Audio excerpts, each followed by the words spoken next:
इस वीडियो को पूरी देखना है। ये वीडियो आपको पूरी देखनी है एंड तक। शायद आप ही हो जो हमारी मदद कर सकते हो, शायद हमें आप लोग नई ज़िंदगी दे सकते हो। दोस्तों, मैं अलीगढ़ का रहने वाला हूँ, यूपी 81, और अहेरिया जाति से बिलोंग रखता हूँ। लेकिन हमें गवर्नमेंट ने किसी भी कैटेगरी में नहीं रखा है, ना तो एससी में, ओबीसी, बीसी, एसटी किसी में भी नहीं रखा है। मैंने ग्रेजुएट हूँ, मैंने आईटी कर रखी है फाइनल स्टिचिंग से। कुछ दिन पहले बीएसएफ में जगह निकली थी और मैंने उसमें फॉर्म डाला था ट्रेडमैन से। तो उसमें मेरा फॉर्म डल गया। मैंने वहाँ पर कैटेगरी चूज़ करवाई, उसने अपने आप ही एससी या वो कुछ भी रख दिया हो, लेकिन ये मुझे नहीं पता उसने किस में रखा था। लेकिन उसके बाद मैंने अपना टेस्ट भी दे दिया। टेस्ट देने के बाद में वहाँ पे इंटरव्यू के लिए बुलाया गया। जब इंटरव्यू के लिए बुलाया गया वहाँ पे, तो फिर उन्होंने मेरे सारे डॉक्यूमेंट चेक किए, तो मेरा पर जाति प्रमाण पत्र नहीं था, तो इस वजह से मुझे उन्होंने निकाल दिया वहाँ से। दोस्तों, ऐसी बात नहीं है कि हमारे जाति के मैं अकेला ही हूँ। हज़ारों लाखों इंसान लोग हैं, बच्चे हैं जो कि पढ़ लिख कर तैयार हो रहे हैं, अच्छे खासे पढ़े लिखे हैं, लेकिन उनके लिए कोई जॉब नहीं है, क्योंकि उनके पास सर्टिफिकेट नहीं है, तो उन्हें जॉब नहीं मिलेगी। अब मैं यहाँ आया हुआ हूँ, मेरे पे किराए के लिए भी पैसे नहीं है, यहाँ पे खाने के लिए भी पैसे नहीं है मेरे पास में। 2 दिन से भूखा हूँ मैं, मेरी मजबूरी हो गई है ये वीडियो बनाना। मैं कोई यूट्यूबर नहीं हूँ,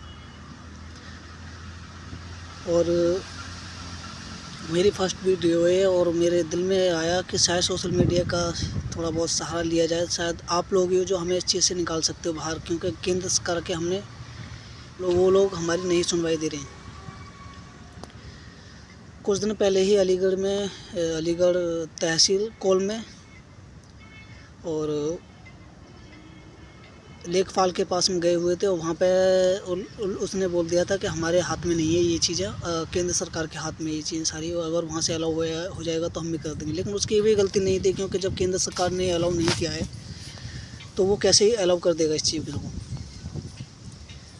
दोस्तों, मेरी बिरादरी में ज़्यादातर चोर लुटेरे और इसीलिए ही बनते हैं क्योंकि इन लोगों को इंसाफ नहीं दिया जा रहा है। गवर्नमेंट की तरफ से कोई सपोर्ट नहीं है, ना तो हमें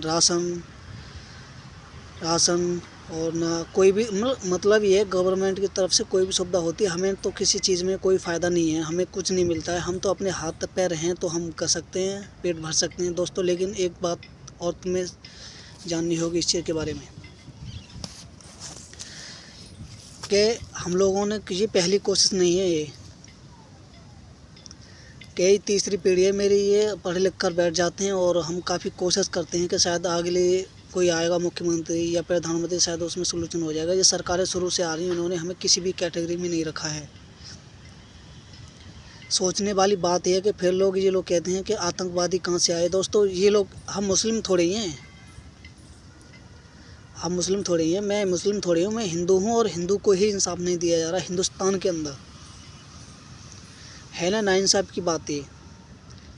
हिंदू के नाम पर हमें धब्बा रखा है। अगर हमें ये लोग कहते हैं कि मुसलमान जो हैं आतंकवाद फैलाते हैं। दोस्तों, कोई जानबूझकर नहीं आतंकवाद फैलाता है। अगर कोई खुश है अपनी ज़िंदगी में तो वो कोई ऐसा नहीं करेगा जो कि उनके लिए ये शर्म की बात हो। दोस्तों, जब आदमी को जब लगता है ना कि जब पेट की भूख को लगती है ना, तो वो ये नहीं देखता हराम की है हलाल क्यों नहीं। ये लोग ही ऐसा करने पर मजबूर करते हैं। ये लोग, कोई नहीं चाहेगा अच्छी हंसती खेलती ज़िंदगी को कोई अपना कोई मतलब ऐसे उल्टे सीधे काम करे। हिंदुस्तान से हमें भी प्यार है। खुदा की कसम, अगर मुझे कोई 2 रोटी दे तो मैं किसी भी मंत्री का खून करने के लिए तैयार हूँ। इस टाइम इतनी तेज़ भूख लग रही है, मेरे पास खाने के लिए पैसे नहीं है, कुछ भी नहीं है मेरे पास। पैदल चल रहा हूँ यहाँ पे मैं कुछ आस लेके आया था, लेकिन इन लोगों ने मुझे धक्का मार के निकाल दिया, जैसे कि मैं यहाँ हिंदुस्तानी है ही नहीं हूँ। मेरे पास कोई प्रूफ ही नहीं है। भूख भी लगी है दोस्तों बहुत तेज। इन लोगों ने हमें घसी के लिए भटका दिया है।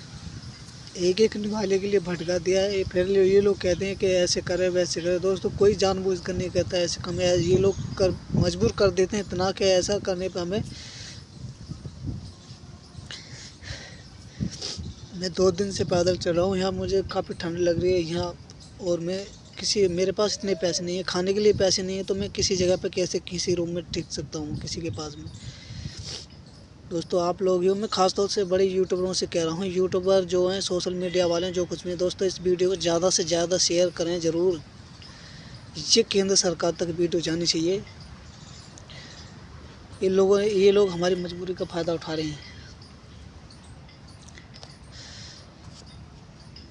इन लोगों की आंखों में इतनी शर्म नहीं है, फिर कहते हैं पढ़ा लिखा कोई इंसान ऐसे काम करता है। दोस्तों मैं समझता हूँ इस बात को, वरना मैं भी कोई गलत काम उठाने में कोई ज़्यादा दिन नहीं लगता। अगर मैं ज़िंदा भी, फिर बाद में ये नहीं देखता कि मैं ज़िंदा हूँ या क्या हूँ, वो ऊंच नीच का कुछ नहीं देखता।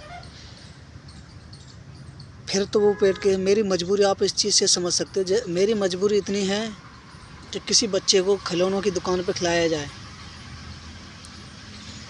किसी छोटे बच्चे को खिलौनों की दुकान पर काम करने के लिए रखा जाए और उसे सिर्फ उतना ही पैसा दिया जाए जिससे वो ढंग से पेट भी ना भर सके। क्या वो इसलिए ही बनाया गया है?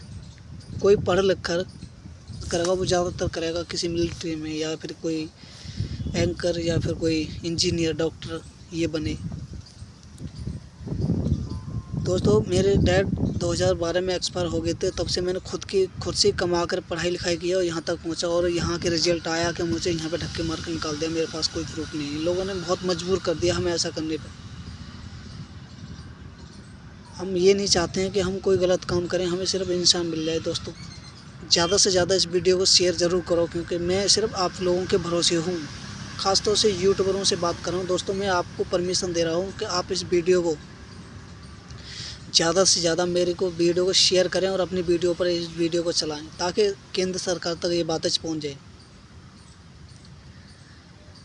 कोई नहीं चाहता कि कोई हमारा बच्चा, कोई माँ बाप ये चाहता है कि हमारा बच्चा कोई गलत काम करे। कोई नहीं चाहता, सब ये देखना चाहते कि हमारा बच्चा हमारे देश का नाम रोशन करे, हमारा नाम रोशन करे। लेकिन ये दोस्तों ये लोग नहीं समझते इन लोगों, क्योंकि इन लोगों को सिर्फ अपने मतलब से, वोट से, इन चीज़ों से मतलब है सिर्फ, और किसी चीज़ से कोई मतलब नहीं है लोगों को।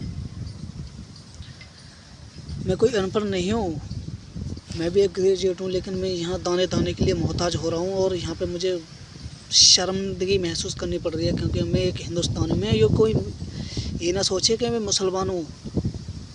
मैं हिंदू हूँ, और मुसलमानों को टारगेट किया जाता है कि वो आतंकवाद फैला रहे हैं, ये करें वो करें। दोस्तों उन्हें उनके हक नहीं दिए जाएंगे तो और वो क्या नहीं करेंगे। मैं खुद इस टाइम में क्या कर सकता हूँ, सिर्फ इस चीज़ का अंदाज़ा तुम इसी चीज़ से लगा सकते हो। मुझे कोई 2 रोटी दे दे, मैं किसी का खून करने के लिए तैयार हूँ इस टाइम। बस ज़िंदगी ने वफा नहीं किया हमसे, लेकिन इन लोगों ने हमारे साथ गद्दारी की है। ये लोग हमें मजबूर कर रहे हैं ऐसा करने पर। दोस्तों ये लोग बहुत बेकार लोग हैं। हिंदुस्तान की सरकार जितनी आई है, सभी लोग